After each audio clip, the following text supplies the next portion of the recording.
speak in tongues and commit adultery.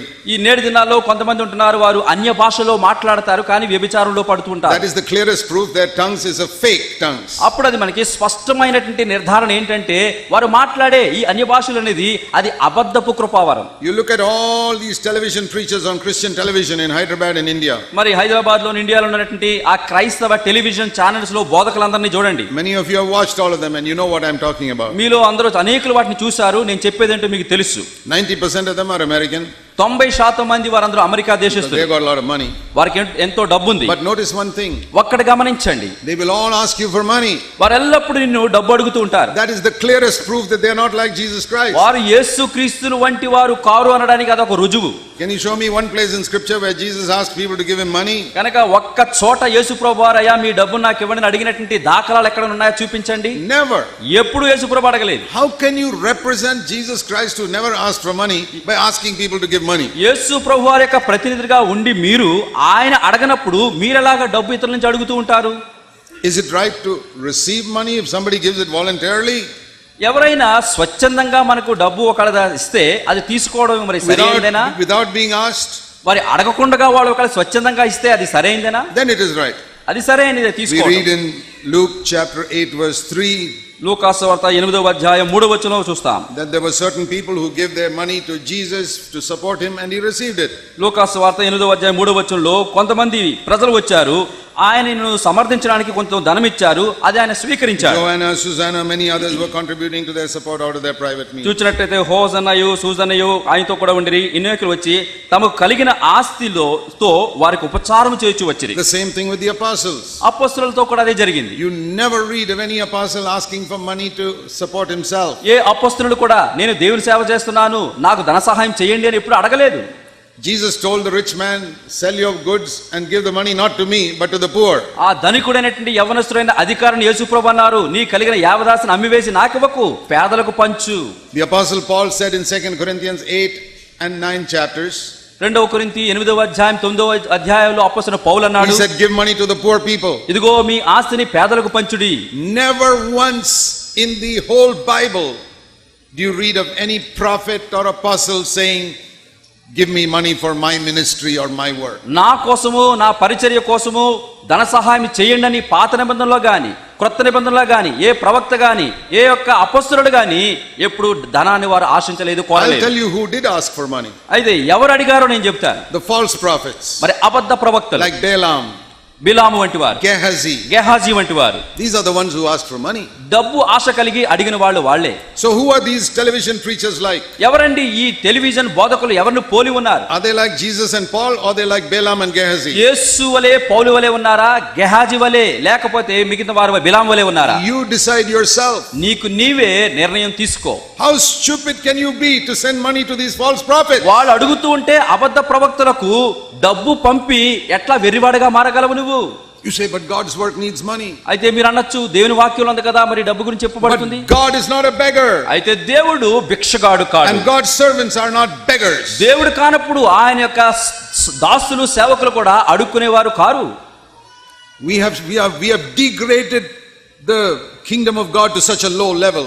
కాబట్టి దేవుని యొక్క గొప్ప రాజ్యాన్ని మనం ఇంత దుస్థితికి మనం తీసుకురాకూడదు. Supposing one day you saw in the television somebody came to your house. ఉదాహరణకి ఎవరో మీ ఇంటికి వచ్చారు, or somebody came on television, ఎవరో టెలివిజన్ లో కనిపించారు with a suit and tie, అది సూటు బూట్ అంతా వేసుకుని, and says I am the ambassador for United States of America. మరి అమెరికా సంయుక్త రాష్ట్రాల నుంచి వచ్చినటువంటి రాయబారిని నేను అని చెప్పొచ్చు. It's on television. అది టెలివిజన్ మీద. We are having a lot of difficulty with money in our country. మా దేశంలో అమెరికాలో డబ్బు గురించి అయినటువంటి చాలా ఇబ్బందులు ఉన్నాయి. Please send a donation to my address for 500 rupees or 1000 rupees. 500 మీకు తోస్తే ఒకవేళ 1000 రూపాయలు నీ కింద ఉన్న చిరునామాకు మీరు డొనేషన్లు ధన సహాయం చే పంపించండి అని అడిగితే, can you imagine ambassador of America degrading America like that? America దేశానికి చెందినటువంటి రాయబారి తన దేశపు పరువు ప్రతిష్టను కిందకి తగ్గించేసి అడుక్కుంటుంటే మీరు ఊహించుకోగలరా? Even the ambassador of the poorest African country will not stand like that in television and ask. వాస్తవానికి ఎంతో పేద దేశంగా చెందినటువంటి ఆఫ్రికా దేశము ఏ దేశము కూడా ఆ రాయబారి టెలివిజన్ లో నిలబడి డబ్బులు అడుక్కోరు. And if somebody comes like that, you'll say that is not the real ambassador, he's a fake. ఒకవేళ ఎవరైనా సరే అట్లా కనపడి డబ్బులు అడుక్కుంటే మీరు చెప్పాలి అసలైన రాయబారి కాదు, ఇతను నకిలీ రాయబారి. No ambassador of any country will degrade himself to beg on television for money from Indian people. ఏ దేశపు రాయబారి కూడా భారతదేశీయులు డబ్బు అడుక్కుంటూ తన దేశ ప్రతిష్టను దిగజార్చలేడు.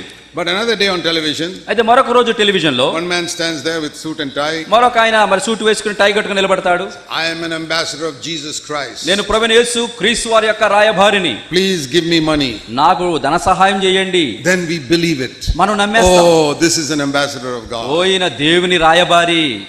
That means the kingdom of God is lower than even the poorest African country. అంటే Africa దేశంలోని పేద దేశం కంటే కూడా దేవుని యొక్క రాజ్యం ఇంకా పేదదైపోయింది అన్నమాట. That means Almighty God has been reduced to the level of an outright beggar. అయితే సర్వశక్తిమంతుడైన దేవుడు భిక్షకుడు కంటే కూడా తక్కువ అయిపోయాడు అన్నమాట. Like the beggars on the street, please give me money. ఇక వీధుల్లో అడుక్కుంటూ ఉంటాడు భిక్షకుడు, డబ్బు వేయండి డబ్బు వేయండి అని. I see no difference between those beggars and the beggars on Christian television. రోడ్ల మీద అడుక్కుంటున్నటువంటి ఆ యొక్క భిక్షకులకి తర్వాత టెలివిజన్ లో కనపడి దేవుని రాయబారి చెప్పి అడుక్కునే వారికి ఏ భేదం లేదు ఇప్పుడు. Or the leaders of Christian organizations who write letters to America and Europe ask for money. No difference between those beggars also. నిజానికి వీరికే కాదండి, క్రైస్తవ సంస్థల మీద నాయకులు అయ్యుండి అమెరికా దేశానికి ఉత్తరాలు రాసి మాకు డబ్బులు పంపించిన అడుక్కుంటున్నారే నాయకులు, వాళ్ళు కూడా ఈ అడుక్కునే వాళ్ళతో సమానమే, ఏ భేదం లేదు. They're all beggars. వారందరూ అడుక్కునేవారే.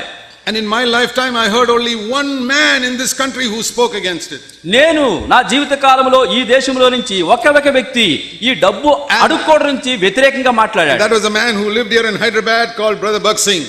ఆ వ్యక్తి ఈ హైదరాబాద్ లో నివసించాడు, మరెవరో కాదు సహోదరుడు Bakht Singh. He was the only man who had the courage to say these are all beggars. కనుక ఆయనకొక్కడికే ధైర్యం ఉంది డబ్బులు అడుక్కునే వారందరినీ కూడా ఈ క్రైస్తవుని పిలిచి చెప్పాడు వీళ్ళు భిక్షకులు అడుక్కునేవారని చెప్పాడు. I thank God when I was 23 years old I got to know this man of God. దేవునికి స్తోత్రము, నేను 23 సంవత్సరాల వయసు ఉన్నప్పుడు ఈ గొప్ప దైవజనుడిని నేను తెలుసుకోగలిగాను. And the thing that challenged me about his life was his attitude to money. నిజానికి అతని జీవితంలో నాకు సవాలు విసిరింది ఏంటయ్యా అంటే డబ్బు విషయంలో ఆయన ప్రవర్తించిన ప్రవర్తన విధానమే. But in my entire life I've never heard any other Indian who speaks like him about these beggars. Bakht Singh వలే మాట్లాడి ఖండించినట్టు మరొక మరి ఏ భక్తుడు కూడా భారతదేశంలో ఆ జీవితంలో ఎంతవరకు కనపడలేదు. He was a prophet of God, but we hardly have any prophets in India today. నిజానికి ఈ భక్త్ సింగ్ గారి ఖచ్చితంగా దేవుని యొక్క ప్రవక్త, కానీ మనకు భారతదేశం యొక్క ప్రవక్త ఎవరు లేరు. Multitudes of beggars but hardly any prophets. మరి విస్తారమైనటువంటి గుంపులు కొనిది ఆ యొక్క భిక్షకులు ఉంటున్నారు, కానీ దేవుని యొక్క ప్రవక్తలుగా ఎవరు లేరు. Beggars on television, beggars in Christian organizations. క్రైస్తవ సంస్థల్లో భిక్షకులు ఉంటున్నారు, టెలివిజన్ లో అడుక్కునే వారు ఉంటున్నారు.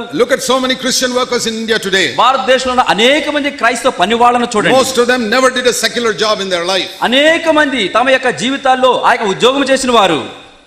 And they have come into Christian work and they earn 10 times what they would have earned if they were doing a secular job. ఒకవేళ వారు ఉద్యోగం చేస్తుంటే సంపాదించిన కంటే కూడా క్రైస్తవ సేవ చేయడంలో 10 రెట్లు 100 రెట్లు ఎక్కువ సంపాదించేస్తున్నారు. Did Jesus earn more by coming to the earth from heaven, or did he earn less? పరలోకంలో సమస్తాన్ని విడిచి భూమికి వచ్చిన తర్వాత యేసు ప్రభు అక్కడికంటే ఎక్కువ సంపాదించుకున్నాడా పోగొట్టుకున్నాడా? Paul's father was a rich businessman in Tarsus. మరి తార్సులో చూసినట్లయితే పౌలు యొక్క తండ్రి గొప్ప వ్యాపారవేత్త. He could have gone back to done his and continued his father's business as a Christian businessman. నిజానికి అతను తండ్రి దగ్గరికి వెళ్ళిపోయి మరి క్రైస్తవుడు చేసే పని కంటే కూడా ఎక్కువ డబ్బు సంపాదించుండేవాడు తండ్రి. But he served the Lord. అయినప్పటికీ అన్ని విడిచి పౌలు దేవుని సేవించాడు. Did he earn more by serving the Lord or less? ప్రభువును సేవించడం ద్వారా అపొస్తలుడైన పౌలు ఎక్కువ డబ్బు సంపాదించుకున్నాడా పోగొట్టుకున్నాడా? He could not have sometimes money to eat food. కొన్ని సార్లు ఉపవాసాలతో గడిపాడు, తినడానికి తిండి లేకుండా గడిపాడు పౌలు.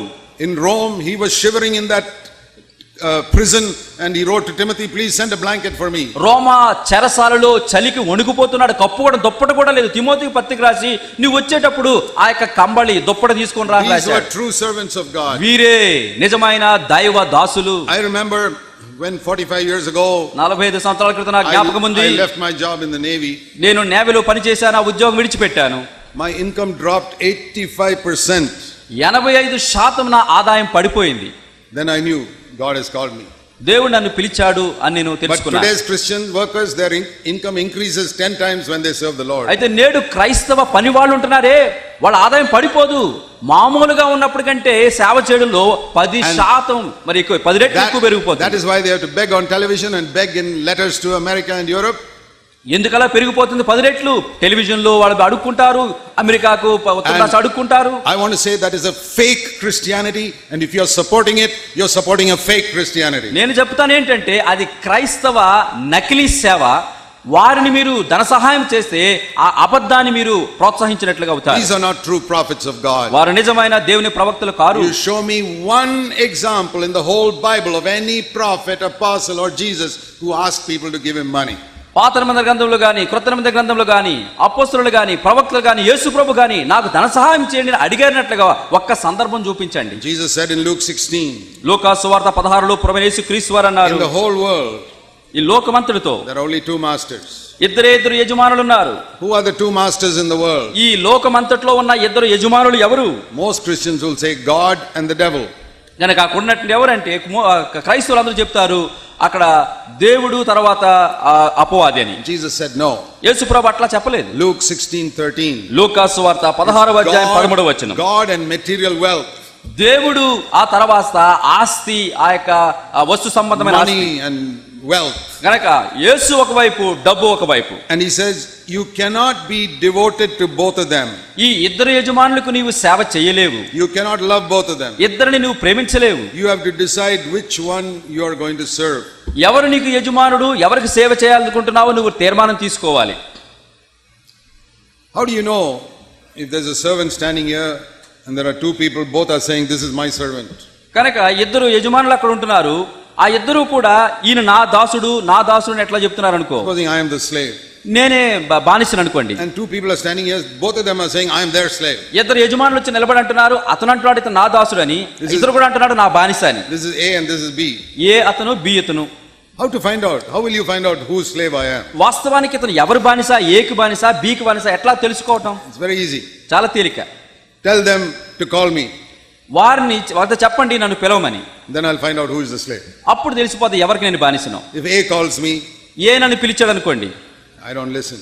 నేను అసలు వినను. I'm not his slave. అంటే అతను బానిసను కాను. If B calls me, B పిలిచాడు I అనుకోండి, immediately go. వెంటనే నేను ప్రతిస్పందిస్తాను. I'm his slave. అంటే బికి నేను బానిసను. Isn't that very simple? అంత తేలికే కదా. Now here's God and here's money. ఇక్కడ దేవుడున్నాడు, ఒక పక్క సిరి ఉంది. How to find out whose slave you are? ఇప్పుడు నువ్వు దేవుడికి దాసుడువా, డబ్బు సిరికి దాసుడువా ఎట్లా తెలుసుకోవడం? And God calls you to do something. దేవుడన్నా ఆ పని చేయని పిలిస్తే, Money calls you to do something. సిరి ఈ సంపదని పిలిస్తే, You find out immediately whose slave you are. ఎవరికి మాట వింటున్నావు వెంటనే తెలిసిపోతుంది ఎవరికి దాసుడువో. Can you be one time this person's slave, another time this person's slave? ఒక రోజేమో డబ్బుకి నువ్వు మాట వినడం, ఒక రోజు యేసు మాట వినడం, అట్లా చేయగలవా? No, you will not employ a servant. No company will in this Hyderabad will employ a worker who goes one time to one office, another time to another office. A company కూడా హైదరాబాద్ లో ఉన్నది ఒక రోజేమో ఒక కంపెనీకి, రెండో రోజు ఇంకో కంపెనీ పనిచేస్తే అట్లాంటి జీతగాడిగా పెట్టుకోరు. They will sack you. వాళ్ళు వెంటనే ఉద్యోగం నుంచి తీసేస్తారు. See, if you work in this office, you come every day to this office. ఈ ఆఫీసులో పని చేస్తావా, ప్రతిరోజు రావాలి.